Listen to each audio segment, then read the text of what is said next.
Imagine hiking in a new country and coming across one of the most venomous snakes and realizing that if you were to get bit, there would be no anti-venom available at all. You would be dead, quite literally. This is just one of the light bulb moments global health professor Dr. Eric Wetzel strives to bring his students each year. He says that he quote-unquote wants to kind of knock his students off the rails of their lives through immersion experiences in places like Peru and Belize. This conversation was so interesting to me because it meanders through the topics of parasitology and its intersection with global health.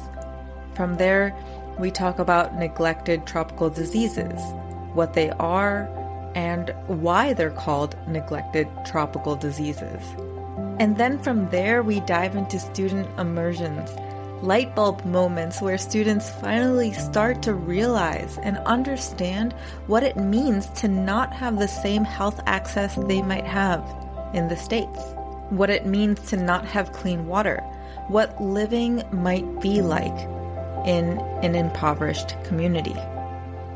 The way that Dr. Wetzel teaches might be slightly unorthodox, but I believe that it's 100% effective. Because if you're like me, reading from a textbook can only do so much. But when you're in it, you never forget. Before we dive in, here's a little bit about Dr. Eric Wetzel. Dr. Wetzel is a professor of biology at Wabash College in Indiana. He's the director of the Wabash Global Health Initiative. Dr. Wetzel was an undergraduate at Millersville University in Pennsylvania, where he grew up. He then went to North Carolina, where he did his master's and PhD work at Wake Forest University. After teaching at Wake Forest University for 1.5 years, he joined the Wabash faculty in 1996. His teaching and research are centered on the field of invertebrate zoology, which are animals without backbones, with particular interest in wormy kinds of parasites. More specifically, his research examines the ecology of parasites of wild host animals such as fish, frogs, mollusks, and crayfish. It's no surprise then that Dr. Wetzel's work involves both field and laboratory work. He has led course-related immersion trips to the Gulf Coast, to the coral reefs of Jamaica and Belize, and to the Amazonian rainforest of Peru. Dr. Wetzel is the director of the Wabash Global Health Initiative, which works through education, investigation, and service to impact students and people in underserved communities all around the world. International work of the Wabash Global Health Initiative currently focuses on collaborations in the South American country of Peru with work in rainforests, Andean, and coastal regions. I am so excited for you guys to hear this episode. My name is Hetal Baman, and this is the Global Health Pursuit.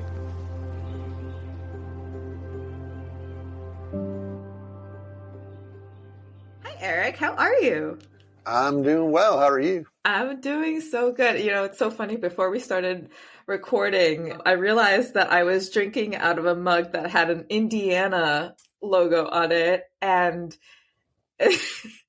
I'm not sponsored, but this is by a company called Mud Love. And they do a lot of work around clean water. And that's cool. Yeah, there you go. It's just so funny. I was like, wow, okay. Great. This is like serendipitous. Meant to be. There you go. Awesome. So Eric, I'm so excited for you to be on the show. First questions first. I always love asking my guests what their story is. You can go as far back as you want, but this is your stage. Yeah. Well, gosh, and thanks for having me. I'm super thankful for this connection. And, I think that, I think ultimately this was, through LinkedIn and through Katie Barrick with Hands on Peru, and not even directly through her. It was just kind of I was looking her up and her cool organization and kind of ran across your name and then the podcast and all that. So, yeah. So, so in terms of me, I'm originally from Pennsylvania. Oh my gosh. And I'm in Pennsylvania. Look That's at that. Right. Yeah, not too far away, I don't think, from where you're at. Grew up in South Central Pennsylvania outside of Harrisburg. I mean, kind of lived in the burbs, and Harrisburg and did all of that stuff. Grew up kind of liking to do, I think this pieces into it later on, in some ways that, like being outside and doing what I would view as kind of normal kid stuff. That's kind of a privileged thing, but normal kid stuff and hiking and we grew up doing a lot of like hunting and stuff like that. And later on, just kind of like roaming the woods and and all that. So I think that's kind of that, and along with a couple of people, I think kind of got me just interested in biology and all that in general. So kind of did biology up, through school and ended up going to a place called Millersville University, one of this part of the state school system, Division II school in Pennsylvania. And then I kind of worked for a Harrisburg area community college first, and then went to Millersville for the last couple of years, met the woman who's now my wife, and which is cool. So I ended up working for a guy doing kind of small mammal physiology, field mice outside, live trapping these critters. And he had a couple of former students go and work with a guy at Wake Forest University for graduate school. I thought that I wanted to go to grad school, do a master's degree, because basically I wanted to be like a field biologist with the Pennsylvania Game Commission, so I knew like you had to kind of have a master's to do that. And so that's really why I went to graduate school, is more utilitarian that way. The idea of being a professor or something like that, not at all Didn't cross your mind. No, I knew nothing of that. So kind of went to grad school, and I was on a teaching assistantship and ended up doing my master's and then staying there to do my PhD, switched labs. Students a lot of times ask me like how I got to work on kind of wormy kind of parasites and invertebrates and, and things like that. And my kind of pat answer is like, it was just hanging out with the wrong crowd, really, That is so funny. It's just kind of the friends you make in graduate school. So a lot of the friends initially were working in a parasitology lab. So, And what's your doctorate in? Yeah, it's Wake's graduate program, at least at the main campus, is not huge. So my degree is in biology, which is kind of broad for a PhD, right? But yeah, so my work was more in ecological parasitology. So I'm kind of thinking about wormy kind of parasites. I worked on a couple of species of worms that live in the mouths of frogs. Oh, God. That's super cool. And and have complex life cycles, which I think plays into, a lot of the other interests that we'll kind of unpack, I think. Yeah. But yeah, you got to do a lot of field work and all that, and it's just complicated and complex. And so just, in a lot of ways, I think the way that I boil it down is that I'm interested in how these things just kind of get through the day. They're no different than we are, right? In a lot of ways. So. Oh, wow. It almost feels like, when you were talking about your childhood and how you'd like go out into the woods and stuff, and it was almost like you had that interest all way back then. You just didn't know what it would translate to. Yeah, that's interesting. I think that, I was kind of reflecting on this a little bit, and I wasn't a kid who like, oh my gosh, I'm just into ants. Or something like that, right? Like I was just interested in it. I had field guides and, was interested in kind of the natural history side of it. And so but across the board. And so I see that kind of wide interest playing out now. And I think, fast forward, I think that, kind of interest in not just the kind of ecological parasitology, but also global public health stuff is kind of perfect for somebody who has really wide interest, right? Just because it's so multidisciplinary. Can you explain what parasitology is? Yeah, basically it's kind of study of organisms that, use, there's such a wide kind of discussion of like defining a parasite, right? And so these are organisms that from my perspective, right, are using another organism, right, and evading the immune defense system of another organism that it uses as both habitat and food, right? So there's lots of nuance to that. There's first day of parasitology class, I hand out this big long list of here's all these definitions of parasites. Memorize all of them. No, it's on a continuum of metabolic dependence and the issue of whether they cause harm and whether you treat them as kind of individuals or as populations, really, and that kind of stuff. But yeah, so those kind of lists are always like a little bit in flux. That's true of things like neglected tropical disease and all that, right? But, yeah. So we're going to get into all of that, but I want to ask you about you. So you teach at Wabash College and it's a small university. I want you to kind of go into what brought you to teaching at that college and what is it like there?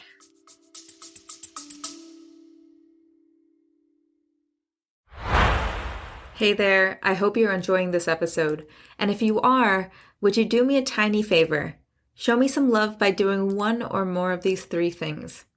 A, click the support this podcast link in the description to donate a few dollars toward the production of this podcast. My dream is to do this full time, and your support would mean the world. B, you can write me a review on Apple Podcasts and or rate me on Spotify to give me a boost in the algorithm. Or C, share this episode with someone who would love it just as much as you do. I truly and deeply appreciate you. Let's get back to the episode.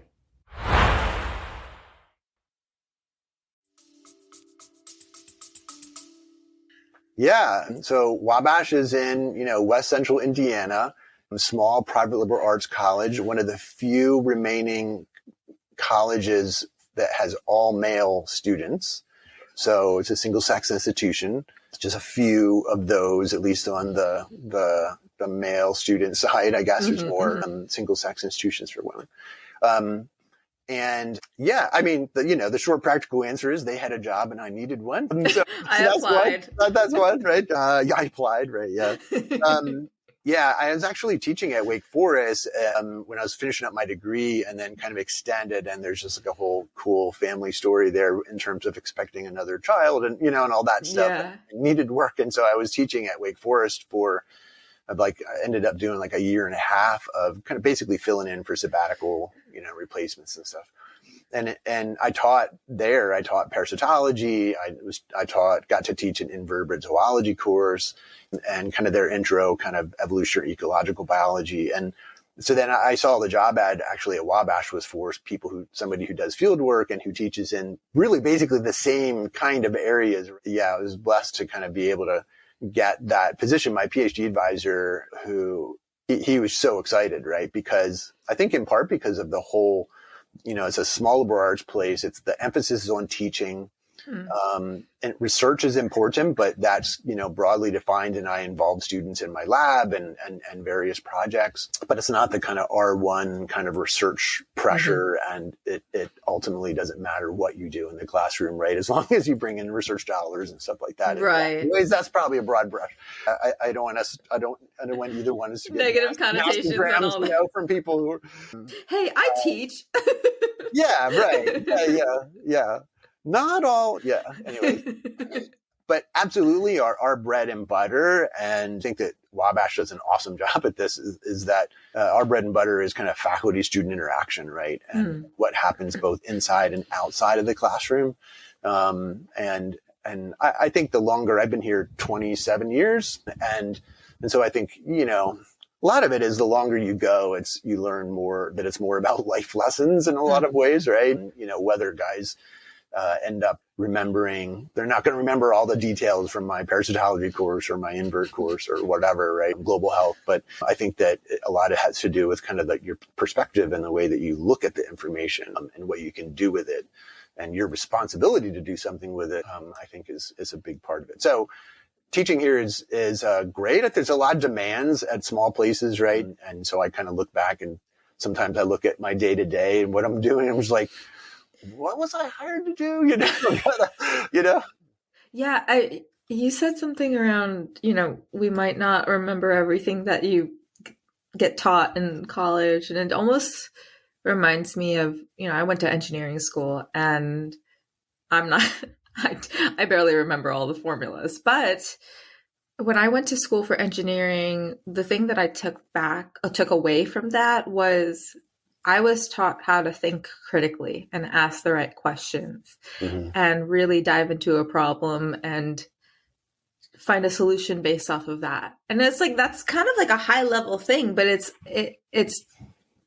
taught through all of those courses of, okay, here's a problem, find a solution in many different ways.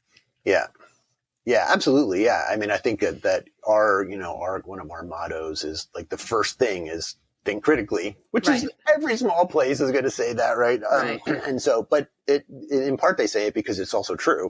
Right. And I think that, for us, I think one of the things there is that like in terms of how to get guys to wrestle with kind of big, gnarly, multidisciplinary, interdisciplinary problems, right. And challenges and then how do you not just think critically about them, but then, our things are kind of how do you act responsibly? How do you, lead? How do you, and for me, and kind of thinking about global health and all that, we were talking a lot about thinking critically and leadership, right? And one of the other parts of our kind of mission is to live humanely. And so how do you balance those? It doesn't have to be a balance, right? But how do you think critically? How do you lead? How do we help to educate in this case, young men to act in the world, be global citizens in a way that is humane? And that's, there's no easy answer. It's like the definition of a parasite, right? I mean, there's no cut and dried, not to make too strong of a connection there, but there's no cut and dried, really simple definition or answer to that. Right. Now, I know we've been kind of chatting a little bit about, inserting the phrase global health and all of that in our conversation. When you came to Wabash College and were asked to teach a course about parasitology, when was it that you thought to yourself, okay, I want to intersect the field of global health, and how am I going to do that? How do those two connect for you? Yeah, I think, in a lot of ways, I mean, I can think of specific years and dates, right, on this, but which is less important maybe. But I think for me, because I had been here teaching parasitology for, more than 10 years at this stage.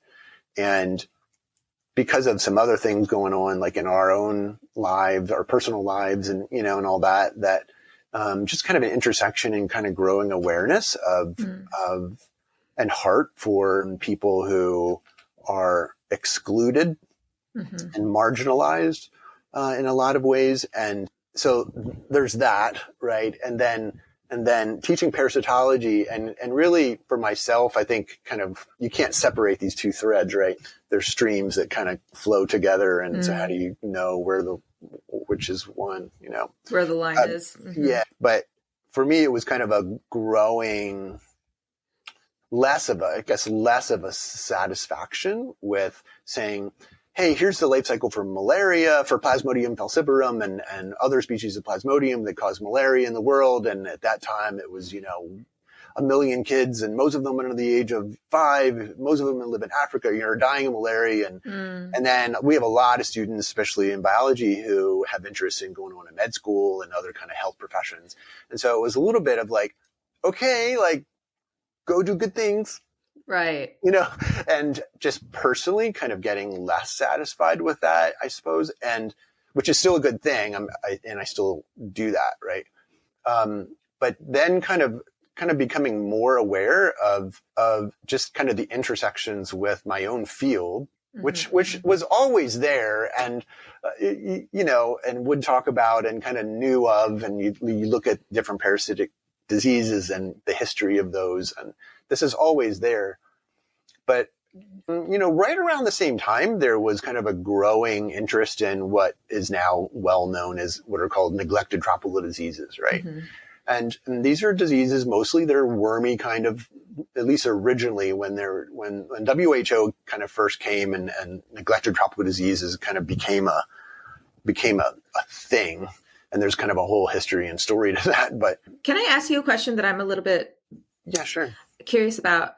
Why are they called neglected tropical diseases? Yeah. What is that? Why is that? If you want to, you should get, I mean, he's just like a total heavy hitter, right? I mean, he's the man, like a guy named Dr. Peter Hotez. So Hotez and other collaborators, this is back in like 2005, right? Roughly is when I think it's 2005, around that time period, when he originally wrote the paper that kind of first named neglected tropical disease. Mm-hmm. And part of the thing was that it was a little bit in response to the Millennium Development Goals, right? And Millennium Development Goal, specifically number 6, which looked at HIV, TB, malaria, and then originally in the MDG language, it was like, and other diseases, right? I see. Now, what is in that phrase, and other diseases, right, were what are now referred to, for the most part, as neglected tropical diseases that are neglected. And number one, it was neglected because they oftentimes afflict neglected people. So that's a marginalized. Okay, that makes sense. Mm-hmm. As well as, I mean, it's two sides of the same coin. It's also like neglected in terms of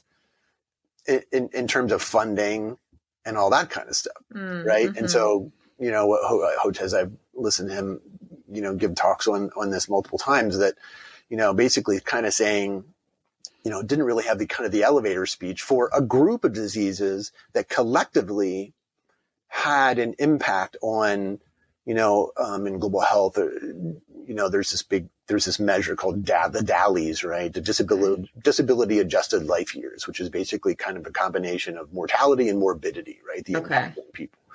And this is kind of like one of the main measures that is oftentimes used to assess kind of global impacts.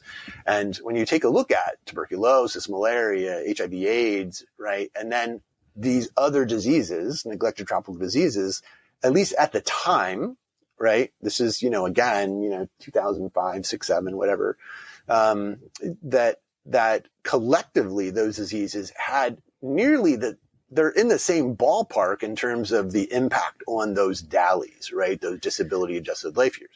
But one of the hallmarks, and if there's a hallmark, I guess, of neglected tropical diseases, is that they're chronic diseases, right? So you don't have the elevator speech of riding up and say, in the time that we reach the 10th floor, 5 kids are going to die of a hookworm infection, right? I mean, as opposed to things like HIV or malaria or whatever, right? So it's chronic, debilitating diseases that afflict mostly the poorest people on the planet, right? And so part of the issue of them being neglected had to do with attention, funding, but also the people themselves, right, who are most afflicted.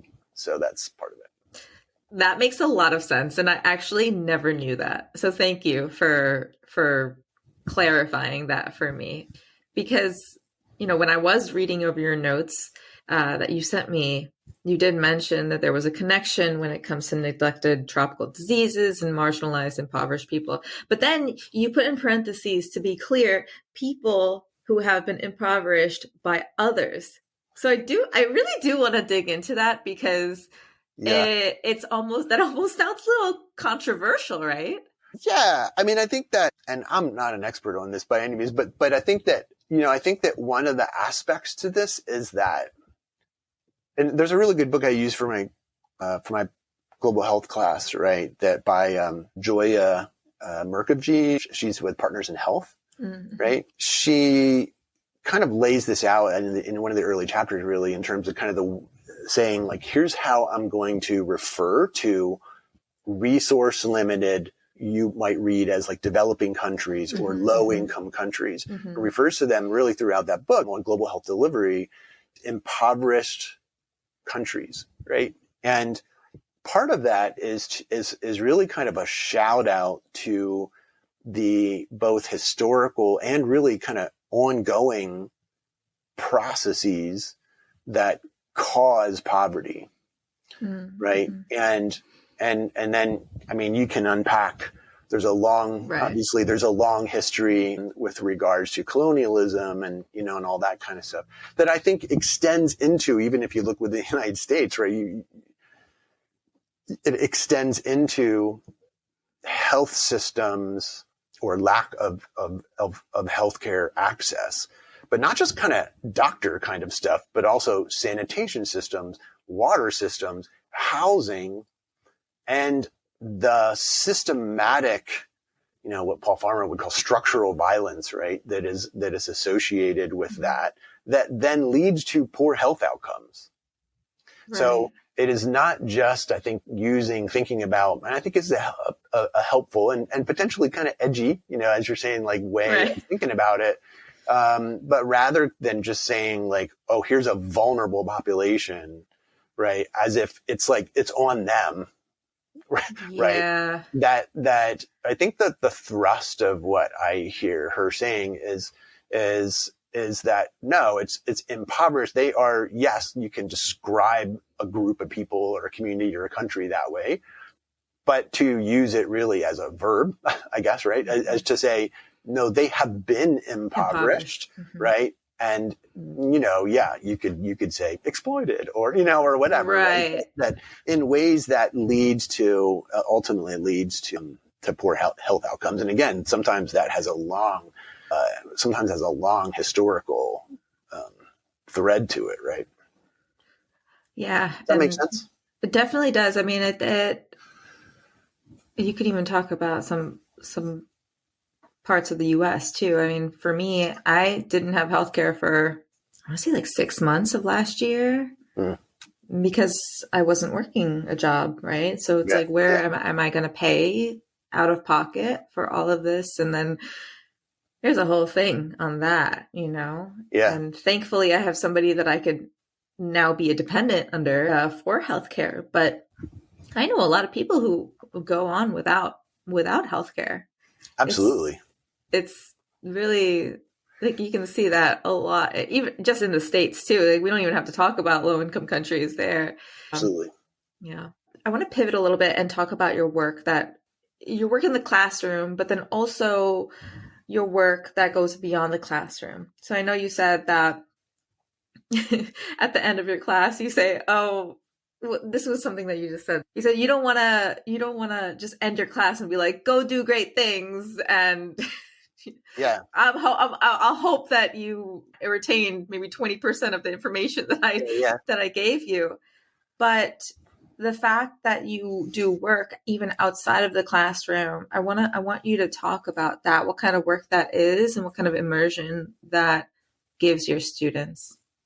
Yeah. So just a real quick kind of backstory on, so when I kind of started to kind of think about global health here at Wabash, that one of the things that really drew me in was not just my own interest, but also kind of starting to kind of step back. And I feel like my background is not in public health or global health. And so it's just kind of this awakening of realization, and everybody who's, in public health and all that is going to be like, what are you doing? Hello, but it was really kind of like a look at, like we said before, kind of these inter or multidisciplinary problems that impact communities, right? And oftentimes disproportionately communities that are impoverished, is really, I kind of saw as, I'm at a liberal arts place. This is kind of what we do. Right. To kind of think broadly and in an interdisciplinary way about problems. And so this is perfect. Like every small part of a liberal arts college ought to have a public health or global health program. Right. Mm-hmm. So that the genesis of that then became, I started to teach 2011, started to teach a global health course and then take students to Peru. I had made connections in South America on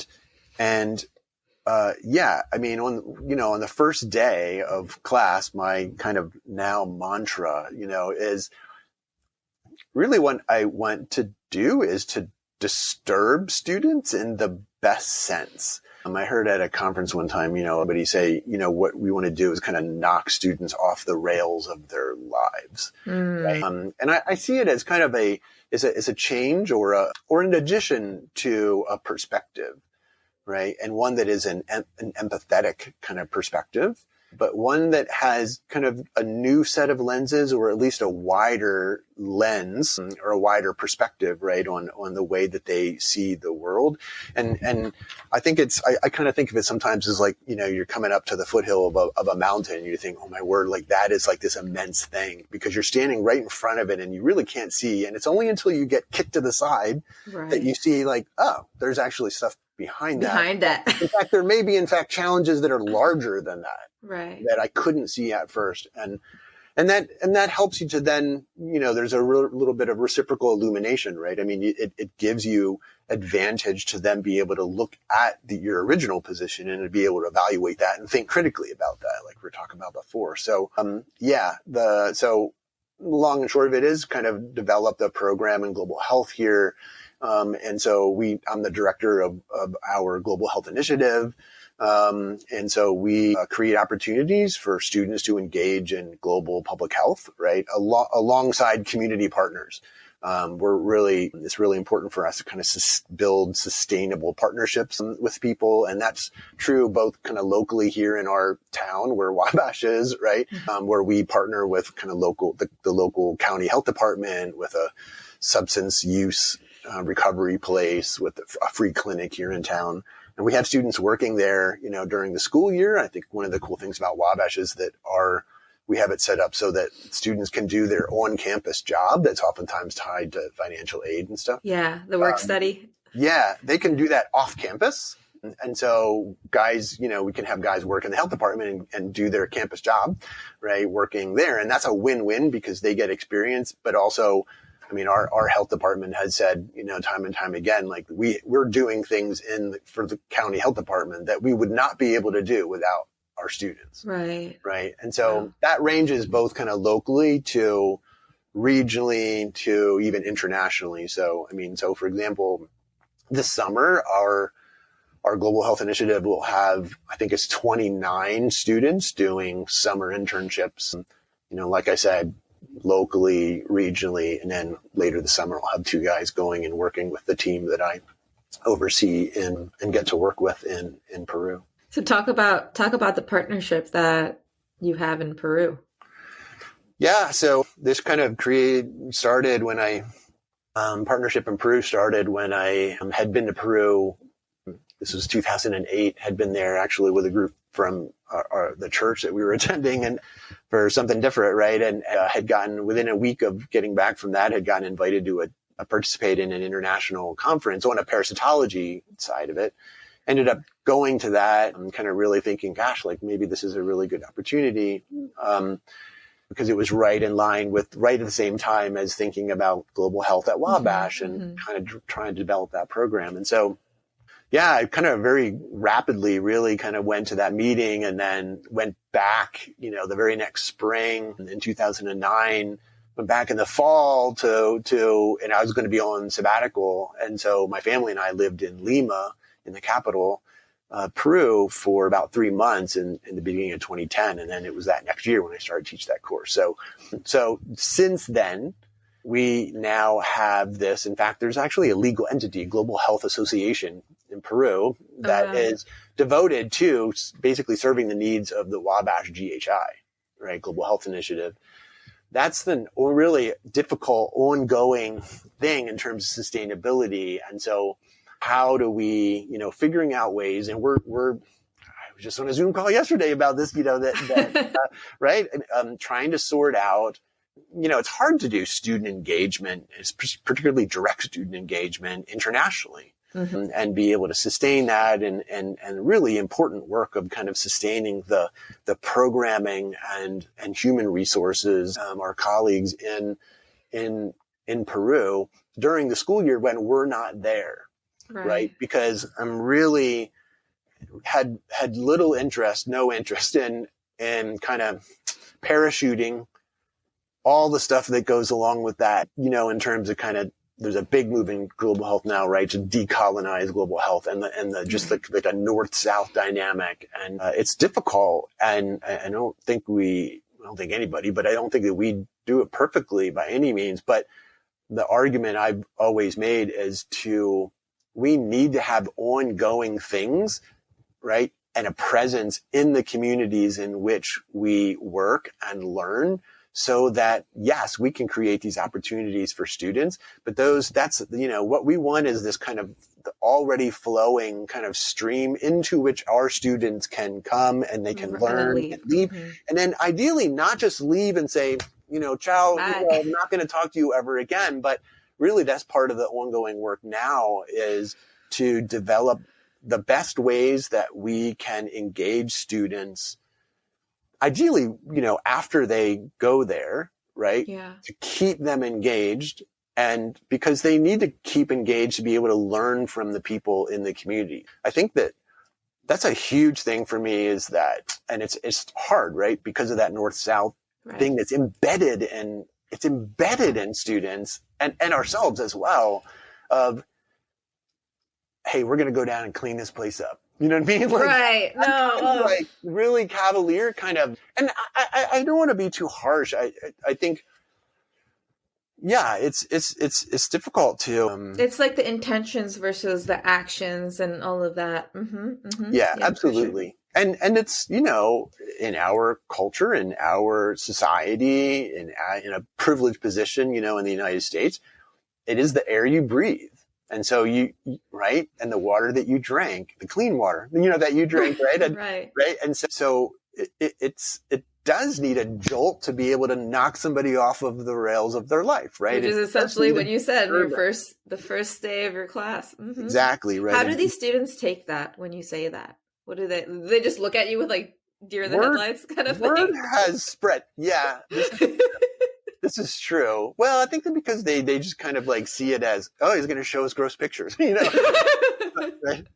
Disturbing. Like there's that, right? But explain actually kind of the fuller context to it, and that it has to do with vision, right? And it has to do with perspective, and you can't get that perspective without experience, whether it's direct or indirect, in conversation and walking alongside of people and learning from people. And so that's a big thing, taking students there to say, you are going to learn from people who are experts. The people who are experts in poverty are the people who live in poverty. Right. The people who are experts in these kinds of things, right, are people who live in those conditions, right? So that's a really important part. I don't know why this reminded me of what I'm about to say, but I went to, I want to say it was either Laos or Vietnam. No, I think it was Vietnam. And we had to trek up the side of this mountain, and we're all wearing like hiking boots and all of that kind of stuff. And all of the locals are wearing sandals, and we're all slipping and sliding. And they're like, la la la, with what's your problem? Yeah, right. Yeah, what's going on? Like, why are you having such trouble? They had like babies on the front and the back, and that's exactly like the experts of just living in that area, how to even walk up the side of a mountain without falling over. Yeah. It's crazy. Wow. Yeah. I had this great, this is not really global health, but this great story from when I teach a course in invertebrate zoology, right? And take students to Belize. And so we spend the week kind of at this site, and we are right on the coral reef, basically the barrier reef, and snorkel and stuff. And we were snorkeling this kind of mangrove area. And the guys said, I'm always last on the boat because I'm go slow because I get to see more than, Yeah. So students are like chugging through, right? And so like I'm kind of hauling myself up out of the water, to get into the boat. And these guys, it's just so much chatter, right? Because they had seen this fish that none of them had ever seen before. And they're so excited. They're absolutely certain it's a brand new species, right? And I swear that I could hear this like for minutes, like as I was making my way up and coming close. And they're just, what do you think? Dr. What do you think? And I'm like, I'm not even on the boat yet. I mean, I'm just on the ladder, right? And they're just like, what do you think? We think it's a new species. It's got to be, right? It looks like this. I don't know, right? Belizean fish, not my thing. And so the first thing that I did was I just turned to this young guy who's the boat captain. I was like, so what do you think? He's like, batfish. I mean, he knew exactly what it was. Nope, no, not a new species. But right. But the lesson that I talked to guys later about was you never thought to ask him.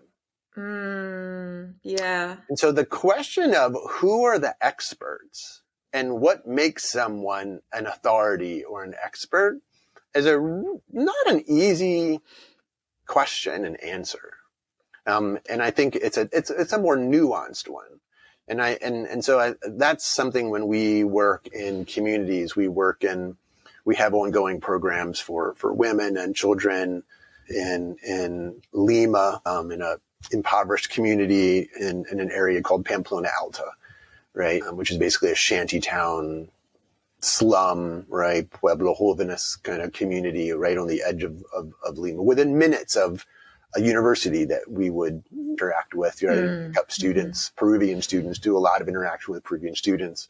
And a lot of those Peruvian students we later would say, thanks for the opportunity to take us there. Like, I've never been there. And this is a community that, like, you can literally stand at the university and look up and say, okay, oh yeah, like that's where we're going. Right. Oh, wow. And be there in a 10, 15 minute bus ride. But I mean, I don't fault them for that. It's an area like, you don't go there. Like, it's kind of can be dangerous and all that. Right. I mean, so it's like any kind of bad street in a big city here, it's like there's parts of town I'm not going to go to. Right. And so but I think for them, and I think the cool part of this work is it's not just my own students that get their eyes opened. It's the opportunity for Peruvian students as well to interact with ours, but at the same time be engaged in work that, in part because of the way that, universities function and stuff, that they don't necessarily get a chance to do. So there's a really cool two-way street there. Yeah. I mean, in India, that's like so like in Bombay, there's the part of the city that, like, skyscrapers and all of that stuff. And then, like, there's a big wall. And then right across the wall are where the slums are. And it's not like anybody from the city would ever go down there. That's very, very similar to, yeah. Wow. There's the exact same place in Lima. There is a wall, and it's actually called the Wall of Shame. Oh, wow. And it separates, in one of my lectures early on, I have a kind of an aerial photo of the area where we have worked. Mm-hmm. And it's like a satellite photo. So it's like far enough out that you can see swimming pools and stuff like that, right? And it's only about maybe a third of a mile away, right? As the crow flies, right? So, wow, yeah. Actually, one of the things that I do to intentionally, oftentimes when the very first day that we'll work in that community, is that evening we'll take the group out to eat at a really kind of swanky mall that overlooks the Pacific Ocean. And it's gorgeous. And it says high-end stores that, like, there's no way I'm walking in there. I can't afford to shop it. And this is, maybe 5 miles or so away from where we had spent the day. And don't even necessarily say anything directly, kind of just let it percolate and let the conversation let it sit. And then at some point, somebody would be like, this is like really different than, what we just did. Let's unpack that. Why is that? Right. And you can go from there. So I know we talked about, I feel like almost this whole conversation was just like light bulb moments. But I remember in our earlier conversation, there was one light bulb moment that you spoke about. I think you guys were hiking and a student came across a snake. Oh, yeah. Can you tell that story? Yeah. It's very interesting. Yeah, that's a great story. This was not even global health class, actually, although it has really good global health implications. And I was kind of realizing that snake bite and envenoming is now listed on the list by the WHO of neglected tropical diseases. Oh, wow. So it's all relative. All relative. What country were you guys in? We're in Peru. Yeah. Peru, so okay. It was a time when instead of going to Belize, I was at the time of like, okay, I'm going to try and put all of my field stuff under the Peruvian umbrella, right? And see if I can't just kind of develop that. turns out for an invert course, like I'm going back to Belize now, right? Because so what we did was we were in the middle of the Peruvian Amazon, went to Iquitos, which is a city in the northeastern part of Peru that sits right on the Amazon River. We were down river by about 5 hours and then up a tributary another hour at a really cool field site. Shout out to a guy named Devin Graham, who runs an organization called Project Amazonas that does a lot of good work there, but a lot of conservation stuff. But yeah, so we're out in the forest, and we were up in a couple of different groups, just sampling in some small streams. And so we were looking for invertebrates and, and all that stuff, right? All of a sudden, a group of guys come running up and they have this bag. We had these bags that we would just put stuff in, and they come running up and they're like, Dr. Wetzel, take a look at this snake. Look at this. What is this? And I'm looking in, I'm like, it looks like some kind of viper, but I'm not exactly sure, I learned later on, as this tends to go, right, with student immersion trips, right, the stories unfold later on. You learn more and more, although probably not all, which is probably a good thing. But it turned out that a student, these guys were out sampling, and the guy was standing on the tail end of a fertilance, one of the most poisonous snakes in the rainforest. Other guys in the group were like, "Dude, you're on a snake," and he thought they were kidding, and then they're like, "No," and glanced down, and there's this, trying to get away. So he jumped away, thing took off. And of course, then little boy mode set in, and they like ran this thing down and chased it, right, and caught it. And that's how it ended up in the bag. So we ended up taking it back to the field, take it back to the field station. Cause I had said, we'll just talk to one of the Peruvian guides back there. And I can remember the light bulb part is, I can remember standing there. The guy had taken it out of the bag, and was I have this great picture. The holding this fertilance, and we're just looking at it. And the student, not the student who was standing on it, but a different guy, was talking to the Peruvian guide about this. And the student said, "So, of course, like you have anti-venom here," just kind of in an assuming kind of way. Right? Matter of fact kind of way. Matter of fact way, right? It's like, you have anti-venom here, and the Peruvian guy was just like, "No, just matter of fact, right?" As the question was kind of a little bit of like, "No, we don't." And the realization of that, in a lot of ways, like the penetration of that knowledge into that kid's like heart and mind and soul, like you could literally see, his face go from like expectation to just like, wow, and this the blood just rushes out of his face. Yeah. Well, his wasn't the only one, right? Kind of, yeah. And so, the realization of access, as I think about it through the lens of global health, right? The issue of healthcare access and emergency kind of care, right? As well as kind of like present risks, present day kind of real life risks that people who live in communities face, as well as kind of services, right? Like part of the reason oftentimes that remote communities don't have that is because they don't have the stable electricity or the level of refrigeration or whatever, right? And to be able to kind of maintain that stuff. And plus the frequency is really low, right? So that was a great one. Yeah. I think for me, the other one, just quickly, the other one of the other light bulb ones is, for me, when I take students to that community in Lima, for example, or we also work in the mountains in a city called Huánuco, have association with a university there, and another rainforest community called Tingo Maria, and other kind of university connection there. I think the first time that students encounter areas of pretty extreme, pretty steep poverty, like more than, certainly deeper than they would experience, even in kind of probably the poorest parts of the United States. But and this, I've heard you talk about this, in India and other places, right? That it kind of goes back to that we were saying, like, in some sense, the implicit kind of assumption that, we're going to come down and like we're going to solve this problem, and we oftentimes would go and to this one university in one part of Lima and would pick up Peruvian students. And we're driving this big old school bus, kind of Mm-hmm, like mm-hmm. winding up these roads. And you go from basically suburb, right, in Lima up the hill, and the level of poverty gets steeper, right? Kind of like the hill. And there's lots of chit chat. Students are really not paying attention to kind of what's out beside the bus. But as you wind up, I think one of the light bulb things for me is like you can hear the level of chit chat go down. Mm-hmm. And then you kind of glance back, and now everybody's sitting there quietly looking out the window.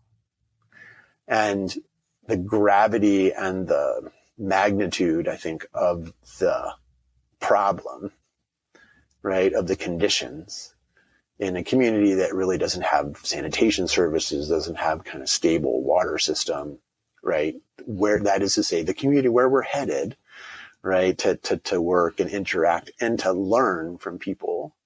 Mm-hmm. That and guys can stand on the edge of a little bit of a valley, in this just kind of hilly part of this community. And those conditions are basically as far as they can see. Right. And it's a pendulum, they're riding this pendulum. And when they started, they were like, we're riding high, clean it up. This is not going to be a problem, right? Yeah. To, that bus trip kind of like takes them to where they're scraping by, like almost scraping at the bottom, of that swing. And I think the nuance and for me, kind of like the joy of teaching in that environment and that situation, and I think the really kind of awesome aspect of teaching in these kind of immersive kind of experiences is to then, like Leslie said, I think really well, let that sit. Mm-hmm. And then to kind of back it off and say, okay, it's not that nothing can be done here. And so let's first learn like what the people here say. Right. Right. And what is being done and what do they want to do, and to really kind of lead with your ears. Right. And to listen, because we can learn a lot, for sure. And we can't make assumptions about what is the best thing necessarily for them. We can certainly come with a lot of ideas that are grounded in evidence and from stuff done all over the world. Right. But that kind of experience, I think, is meant to be kind of both disturbing and eye-opening for the students, but they can then take that new position and look at challenges in a different way, right? Mm-hmm. And realize that things are actually multidisciplinary. Right. And I think you answered this last question, but after taking a course like yours and like going on a trip to Peru or Belize, or what do you hope your students come away with? Like what is the goal for you? Yeah, I think that goal, I think one of those goals is just what we're talking about, right? Is to kind of widen their perspective, to mm-hmm. widen their gaze, right? To have them look at these, not just the breadth, but also the depth of the problems, and the level of kind of intersection. And so, I oftentimes do kind of admissions events and, and stuff like that, right? Because the college will try and, you can do global health, at Wabash College and, all that stuff, and which is true. And, yeah. and I do that a lot, but I think one of the things I oftentimes have to do is disabuse people and prospective students and even current students and faculty that global health is all about, it's just for those kids who want to do pre-health, right? Because, we know from public health stuff that, only 20% of health outcomes are driven by things that you would talk about in your doctor's office, right? 80% are driven by other kinds of things, right? Social determinants of health, right. environmental and commercial determinants of health, and all those other things, and the social side. And so I'm very, out front with students, to say there is not a student on this campus who could not come under our umbrella, right? There is not a student on this campus who could not do things that would benefit and contribute to the work of global public health, right? That does not mean that you have to jump ship and become a biology person. Right. No, because we need people who are in social sciences, and obviously so much of global health is policy, is politics and economics and sociology and all that. But it's also theater and the arts, right? Yeah. And music. And I need guys who are theater majors. A couple of years ago, I had a guy who's a theater major, and he wrote a 1-act play that was really getting at healthcare access. And wow. For me, that is awesome. That is right? so Like cool. that is perfect, right? That's what I want you to do, right? And so, yeah. So what I want them to come away from global health class, right? What do I want them to come away with? I want them to understand things are really complex, and it's partnership, right? We're always talking about this, and everyone has something to contribute to this thing. And to some level, everybody kind of comes in, and you need to be kind of your own local world's expert, right, on this particular thing, because it takes that level of kind of complicated network and a collaborative network, right, to be able to get those things done. So I think I want them to come away with the sense of the challenges, but also that there are solutions that can be made, but it takes a lot of hard work, but it also takes empathy. Right. And so part of the immersive stuff is to kind of build them, their empathy. And you're not empathetic or not, we talk about it more in terms of, you need to kind of learn to flex those muscles. And just like you would go to the gym and train and build those muscles, like we have to do that with empathy as well. Yeah, I absolutely love what you said about how I feel like some students think like, oh, it's global health. Like I would need to have like a biology major or, something within the sciences. And, from more and more conversations that I've been having, storytelling is huge. So film and the arts and theater and podcast, engineering, Absolutely. It's so multidisciplinary that I think that a lot of times people, they narrow themselves down. I mean, even with myself, there are times where I'm like, well, I have a global health podcast, but I don't have a global health background. You know what I'm saying? Yep. And then I'd be like, I got it. Is this really like, can I do this? And I can do this, Yeah, you're doing it. Yeah, that's awesome. I'm thankful that you said that. So thank you for that.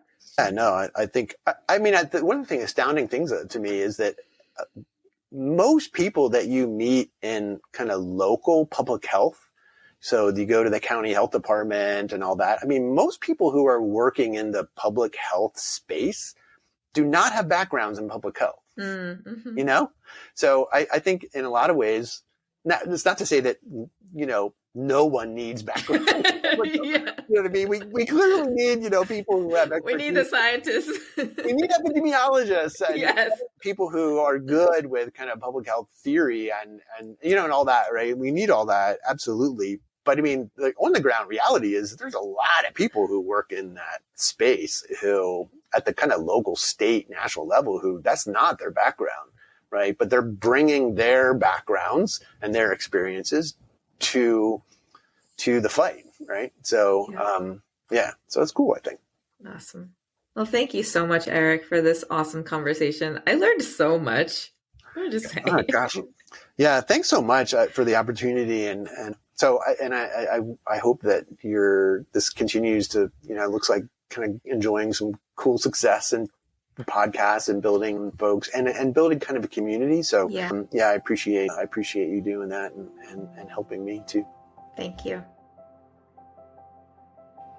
Thank you for listening to this episode.